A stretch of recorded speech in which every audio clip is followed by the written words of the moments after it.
کہ ہم بھی اگر اپنا جائزہ لیں بھرپور اور باریک بینی سے تو پتہ چلے گا کہیں نہ کہیں ہم بھی طاغوت بنے ہوئے ہیں. بالکل آپ نادرہ بھابھی آپ نے ٹھیک. یہ صرف قرآن کا مطالعہ اور اب اس قرآن کے مطالعے کے بعد اپنی ذات کو سامنے رکھ کے دیکھیں تو پھر سمجھ آتی ہے، پھر یہ انسان کامل انسان بن سکتا ہے. ورنہ قرآن کو چھوڑ کر کچھ نہ کچھ طاغوتی اثرات اس کے اندر آ جاتے ہیں. اچھا، کوئی سوال یہاں تک؟ پہلے کیا کہا؟ فَمَن يَكْفُرْ بِالطَّاغُوتِ، اور پھر کیا کہا؟ وَيُؤْمِن بِاللَّهِ، اور اللہ پر یقین اور ایمان رکھتا ہے.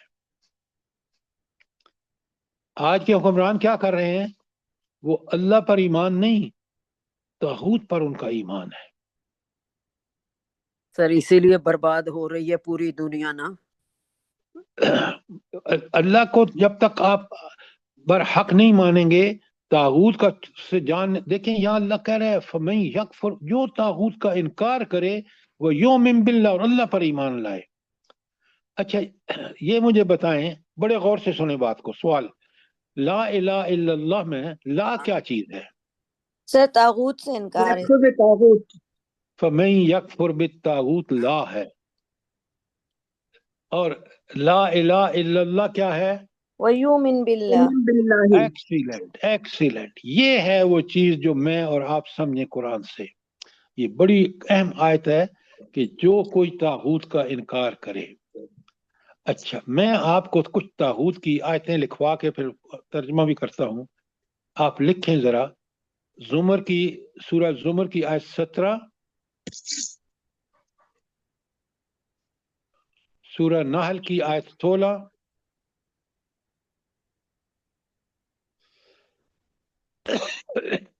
اور سورہ نساء کی آیت 76 اور سورہ نساء ہی کی آیت 60. اب میں کچھ آیتیں آپ کے سامنے پڑھتا ہوں، آپ اس کو ہمیشہ اپنے قرآن پر لکھا کریں. اب سنیں، پہلے آپ سنیں. زمر کی 39 نمبر صورت ہے، اس کی آیت 17 ہے. والذین اجتنبوا الطاغوت، وہ لوگ جو طاغوت کی بندگی سے اجتناب کرتے ہیں، بچتے ہیں. ان یعبدوہا، کہ اس کی عبادت کریں. وَأَنَابُوا إِلَى اللَّهِ، اور صرف رجوع کس کی طرف کرتے ہیں؟ اپنے اللہ کی طرف. اللہ کہتے ہیں لَهُمُ الْبُشْرَى، انہی کے لیے بشارت ہے جنت کی. تو طاغوت کا انکار اور اللہ کی طرف مکمل رجوع، یہی مومن کا نشان ہے. اللہ کہتے ہیں وَبَشِّرْ عِبَادٍ، میرے بندوں کو خوشخبری دو گو. کون سے؟ جو طاغوت کا انکار کر کے. آپ کبھی سوچیں نبی کریم صلی اللہ علیہ وسلم کے زمانے میں بڑے بڑے طاغوت تھے. خود عرب کتنے مشرکین عرب طاغوت تھے. خود بادشاہ کتنے کیسر و کسرا کتنے بڑے طاغوت تھے. کیا نبی کریم صلی اللہ علیہ وآلہ وسلم نے کسی طاغوت کا اقرار کیا؟ ان کو ختم کر کے چھوڑا. بالکل بھی نہیں سر. تو آج میں اور آپ کیوں بنے ہوئے ہیں؟ جب ہم اس کے پیرو ہیں، جب اللہ قرآن میں یہ مجھے کہہ رہا ہے کہ جو طاغوت کی بندگی سے بچے، کہ اس کی عبادت کرے اور اللہ کا بندہ بن جائے، اسی کے لیے خوشخبری ہے. اچھا یہ تو تھی نا سورہ زمر کی آیت، اللہ بھلا کرے آپ کو 17. میں آپ کے سامنے سورہ نحل کی آیت 36 بتا رہا ہوں، سنیں بڑے غور سے. سورہ نحل آیت 36. وَلَقَدْ بَعَثْنَا فِي كُلِّ أُمَّةٍ رَسُولًا، ہم نے ہر امت میں رسول بھیج دیے. کس لیے؟ بڑے غور سے سنیں. أَنِ اعْبُدُوا اللَّهَ، کہ ایک اللہ کی عبادت کرو. وَاجْتَنِبُوا الطَّاغُوتَ، اور طاغوت سے بچو. تو کتنا بڑا اللہ نے حکم دیا ہے. اور آخر میں سورہ نساء کی آیت 76 پڑھ رہا ہوں، بڑے غور سے سنیں. الذین آمنوا یقاتلون فی سبیل اللہ، جو مومن ہیں وہ کس کے راستے میں لڑتے ہیں؟ اللہ کے راستے میں. آج ہے کوئی مومن جو لڑے جا کے اس میں فلسطین میں مجاہدین کے ساتھ؟ ذرا اسے سوال کی سر دہشت گرد بنا دیا جاتا ہے، اسے مجاہد کو دہشت گرد کہتے ہیں۔ یہ مسلمانوں کا حال ہے، ذرا نوٹ فرمائیں ذکیہ صاحبہ۔ اللہ تعالیٰ کہتے ہیں والذین کفروا، وہ لوگ جو کافر ہوئے، یقاتلون فی سبیل الطاغوت، وہ طاغوت کے راستے میں لڑتے ہیں۔ جیسے ہم یقین دہانی کرا رہے ہیں نا کہ ہم فوجیں بھیجیں گے کس کی مدد کے لیے؟ اسرائیل کے۔ اسرائیل کی اللہ اللہ اکبر، آیت پڑھیں ذرا، ڈر جاتا ہے آدمی۔ الذین آمنوا، وہ لوگ جو ایمان لاتے ہیں، یقاتلون فی سبیل اللہ، اللہ کے راستے میں لڑتے ہیں جو ہم نہیں کر رہے۔ والذین کفروا، جنہوں نے انکار کیا، یقاتلون فی سبیل الطاغوت، وہ طاغوت کے راستے میں لڑتے ہیں۔ اللہ اکبر۔ آج دیکھ لیں وہ جتنے لسٹ مسلمان ملکوں کی ٹرمپ نے شائع کی ہے نا، وہ سارے مسلمان حکم کے سربراہ ہیں، یہ یقاتلون فی سبیل الطاغوت کر رہے ہیں۔ اللہ کہتے ہیں سبحان اللہ سبحان اللہ، فقاتلوا اولیاء الشیطان، ان شیطان کے دوستوں کو، ٹرمپ ہو یا اس کا اسرائیل کا صدر ہو، یہ اولیاء الشیطان ہیں۔ ان کید شیطان ضعیفہ، یہ کانا ضعیفہ، کہ یہ جو چال ہے طاغوت کی یہ بڑی کمزور ہے، یہ اللہ کہہ رہا ہے۔ اور آج آپ دیکھیں ایمان نہ ہونے کا نتیجہ یہ کہ کس قدر مسلمان حکمران ڈر رہے ہیں۔ اللہ ہمیں معاف کرے۔ سر جی یہ نساء کی 60 میں بھی ہے طاغوت۔ یہ کون سی ہے؟ سر جی ابھی تو آپ نے 76 پڑھی ہے نا، تو 60 آپ میں بھی۔ ڈاکٹر صاحب اپنا شبانہ بہن آپ پڑھیں نا، میں نے 3 آیتیں آپ کے سامنے رکھ دی ہیں، باقی میں نے آپ کو لکھوا دی ہیں، آپ ذرا مہربانی کر کے نساء کی 60 پڑھیں نا، خود سمجھیں۔ اگر کوئی دقت ہو تو مجھے سوال کریں، فون کریں یا کل کلاس میں پوچھیں۔ ٹھیک ہو گیا؟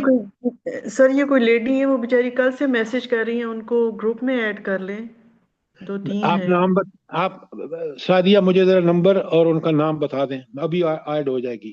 یہ میسج کیے میں انہوں نے، جو میرے خیال میں پیچھے بیٹھے ہیں نا، ان کو کہہ دیں تو وہ پڑھ لیں۔ وہ کل بھی کہہ رہے ہیں انہوں میں نے نے کر دیا ہے، وہ کہہ رہے ہیں میں نے کر دیا ہے۔ ٹھیک سر ہے، جی یہ جزاک۔ جو ابھی آپ نے زمر کی 17 اور نحل کی 16 بتائی تھی نا، میں نے آپ کو نحل کی ہاں 36 سر نے بتائی ہے۔ 36 بھی پڑھی تھی۔ 36 ٹھیک ہے سر جی، جزاک اللہ۔ اور سر ایک کوشچن ہے، میں یہ کہہ رہی تھی طاغوت کو آج کل کے زمانے سے کوئی ایک ایگزامپل دے کے سمجھا دیں تاکہ ہمیں ذرا واضح ہو جائے۔ اللہ اکبر اللہ اکبر۔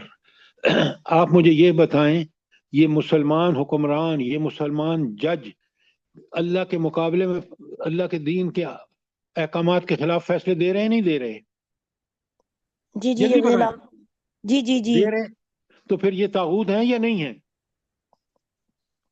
یہ تو آپ اس کو طرح کیوں نہیں سمجھ آتا؟ تو سر اس طرح تو قرآن، آج کل سب چیزیں ہی طاغوت ہو رہی ہیں، مطلب ہر طرف ہی طاغوت پھیلا ہوا ہے۔ تو کیا پھر ہم طاغوت کے آگے سرنڈر کر دیں؟ نہیں اللہ سر کہہ، یہ شادیاں بیاہ تو سب سے زیادہ طاغوتی کام ہے۔ جی جی بالکل۔ بس آپ کو یہی لیکن نظر آتا مانتا ہے کوئی بھی نہیں ہے، سب اسی طرح کرتے ہیں جیسے طاغوت بولتا ہے۔ اگر آپ اس طاغوت کو مٹا دیں گے اور اللہ کے دین کو قائم کر دیں گے تو پھر ہی اللہ کا دین آئے گا۔ سر جی اب تو جو رسومات پہلے تھیں ان کو ہٹانے کے بجائے اب اور نئی چیزیں لا دی ہیں، اب قوالی نائٹ بھی ایڈ ہو گئی ہے جی، اب یہ بھی بہت ضروری ہو گئی ہے شادیوں میں، استغفر اللہ۔ ہاں بالکل۔ تو سر یہ ایسی ساری سچویشن میں کیسے بچا جائے؟ طاغوتی کام ہے۔ اب دیکھیں او ایسی ہو، سچویشن میں کیسا بچا جائے؟ ہم عدالتوں میں جاتے ہیں انصاف کے لیے، اور ادھر بھی سفارش پہ زیادہ پیسے لے کے لوگ مطلب 2 نمبر طریقے سے اگر کیسز جیت رہے ہیں یا کچھ، شادی بیاہ بھی مطلب کی بنا پہ ہو رہا ہے، جس کو مطلب ہے تو بس شادی کر رہے، نہیں مطلب تو فارغ۔ تو ایسی سچویشن میں آج کل کے زمانے میں پھر کیسے زندگی گزاری جائے طاغوت کے بغیر؟ مطلب ایسے تو بندے کا۔ سارا میری بات اور سارے لائک مائنڈڈ لوگ اگر مل کر اس طاغوت کو خاتمے کا اللہ کی تائید اور نصرت آئے گی. لیکن اگر بیٹھ کے گلے کرتے رہیں گے کچھ بھی نہیں ہوگا. آپ اب نے جو بات نحل کی 16 بتائی ہے وہ 16 نہیں ہے 36 ہے. 36 اس کی سر ایک ایگزامپل ہے، سوری آپ کو ڈسٹرب کی، یہ جیسے ابھی عمران وہ مطلب انصاف کی بنیاد پہ سفارشی لوگوں کو جو غلط طریقے سے ان کو ہائی لائٹ کر رہا تھا تو اس نے آواز اٹھائی ہے تو کیا ہوا ہے، وہ جیل میں چلا گیا ہے. تو ہم اگر لائک مائنڈڈ طاغوت کے خلاف اٹھائیں گے تو ہمارے ساتھ بھی یہی حال ہوگا. اس لیے ہم تو پھر طاغوت کو اگر آپ اللہ سے نہیں ڈرتے، ان لوگوں سے ڈرتے ہیں، تو پھر مسلمان کہاں رہ گئے؟ ہم کیا بات کر رہے ہیں آپ؟ یہی برا حال ہوگا جو ہو رہا ہے سر. اللہ کے بندوں کبھی نہیں ہوگا. اگر واقعی مسلمان اٹھ کھڑے ہوں اور اللہ کے دین قرآن کے مطابق زندگی گزاریں، کوئی طاغوت کی ان کے راستے میں رکاوٹ نہیں کر سکتا، کیونکہ اللہ کی تائید نصرت ان کے ساتھ ہوگی. سر جی عمران خان کی ایگزامپل ہمارے سامنے نہیں ہے. آپ بالکل غلط کہہ رہی ہیں. مجھے یہ بتائیں عمران خان کے جو ساتھی جن کے ٹکٹ پہ الیکٹ ہوئے ہیں وہ کہاں مر گئے ہیں؟ عمران خان بالکل ٹھیک کر رہا ہے، لیکن اس کے ساتھی کہاں مر گئے ہیں؟ مجھے بتائیں آپ کیا بات کر رہی ہیں آپ؟ ٹھیک ہے ٹھیک. آج اصل بات یہ ہے کہ ہم سب کا امتحان ہے، اور میں نے کل بتایا آپ کو امالکم اعمالکم، تمہارے حکمران خود تمہارے برے اعمال کا نتیجہ ہے. یہ طاغوت پرست جو حکمران ہیں یہ صرف اس وجہ سے کہ ہم پوری قوم اللہ ماشاء اللہ سارے وہ ہیں شیطان پرست ہیں، طاغوت پرست ہیں. سر ایک وہ آیت ہم پڑھتے رہے ہیں نا کہ ان کو جب ہم ہیرو مان لیتے ہیں تو پھر یہ بھی قیامت کے دن ہمارے گواہی تو نہیں دیں گے، ہمیں پہچانیں گے ہی نہیں. تو عمران خان ہو یا شریف یا زرداری، کوئی بھی ان کی ہمیں پیروی تو کرنی ہی نہیں چاہیے. دیکھیں بیٹا، آپ جو بات کہہ رہی ہیں نا، آپ ذرا اس کو عمران خان کو اس لیے الگ رکھیں کہ فی الوقت وہ بالکل ڈٹا ہوا ہے. اگر وہ نہ ہوتا تو آپ آج زرداری اور نواز شریف اور ان کمینے حکمرانوں کو کبھی نہ پہچانتے اس کی استقامت کی وجہ سے. تو جو اس کی استقامت ہے اس کو آپ ایگری کیجئے. نہیں سر جی، میرا کوشچن یہ تھا کہ طاغوت کے خلاف اگر کھڑے ہوتے ہیں یا جو ذاتی ظلم کرتا ہے یا جو 2 نمبر کرتا ہے ہم اس کے خلاف کھڑے ہو جاتے ہیں. آپ نے کہا لائک مائنڈڈ پیپل، اگر ہم لوگ کھڑے ہو جائیں، اگر ہم طاغوت کے خلاف اپنی زندگی کی طرف کوئی واپس آئیں تو جیسے وہ 3 سال سے جیل کے اندر ہے اس طرح ہم لوگ بھی ان چیزوں کو روک نہیں سکتے. ہم روکنا چاہتے بھی ہیں تو نہیں کرتے. ابھی جیسے آپ غلط کہہ رہے ہیں، آپ غلط کہہ رہے ہیں. سارا نبی کریم صلی اللہ علیہ وسلم وہ مثال ہے نا، تنہا اس نے عرب کے ساری گندی رسم و طاغوتی رسموں کو ختم کیا. یہ آپ وہ باتیں کر رہے ہیں جو کافر کرتے ہیں. اگر آپ ان سے ڈرتے ہیں، اللہ سے نہیں ڈرتے، تو آپ مسلمان کہاں ہیں؟ کیا بات کر رہے ہیں آپ؟ کیا نبی کریم صلی اللہ علیہ وسلم کامیاب نہیں ہوئے؟ ان کا ہر فالوور اگر اسی طرح عمل کرے گا وہ بھی کامیاب ہوگا. میں لکھ کے دیتا ہوں آپ کو انشاءاللہ سر. لیکن اس کے لیے سر جی صبر اور استقامت کی بہت ضرورت ہے ان باتوں کے لیے کہ جب انسان بھائی کھڑا ہو. آپ میں نہیں ہے، آپ اس لیے یہ باتیں کہہ رہی ہیں. جی سر جی. مومن بغیر صبر اور استقامت کے کیسے ہو سکتا ہے؟ مجھے بتائیں. بات سوچ کے کیا کریں. کفر کو آپ اس کے غلبے کو ایسا سمجھ رہی ہیں کہ جیسے اب وہ اس قابل ہو گئے کہ ہم اس پر ایمان لے آئیں. نعوذ باللہ.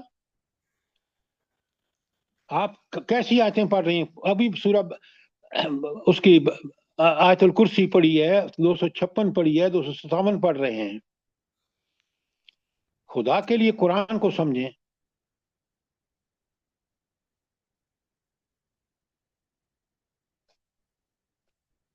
اچھا، میں نے آپ کے سامنے کل پھر انشاءاللہ اس کو دہراؤں گا. آج 257 کو، آج وقت ختم ہو گیا بلکہ اوور ہو گیا ہے. آپ قرآن کو برحق سمجھیں، آپ کفر کو برحق نعوذ باللہ نہ سمجھیں، نہ اس کو جو اللہ نے بیان کیا ہے وہی حقیقت ہے اور اسی کو ہمیں فالو کرنا چاہیے.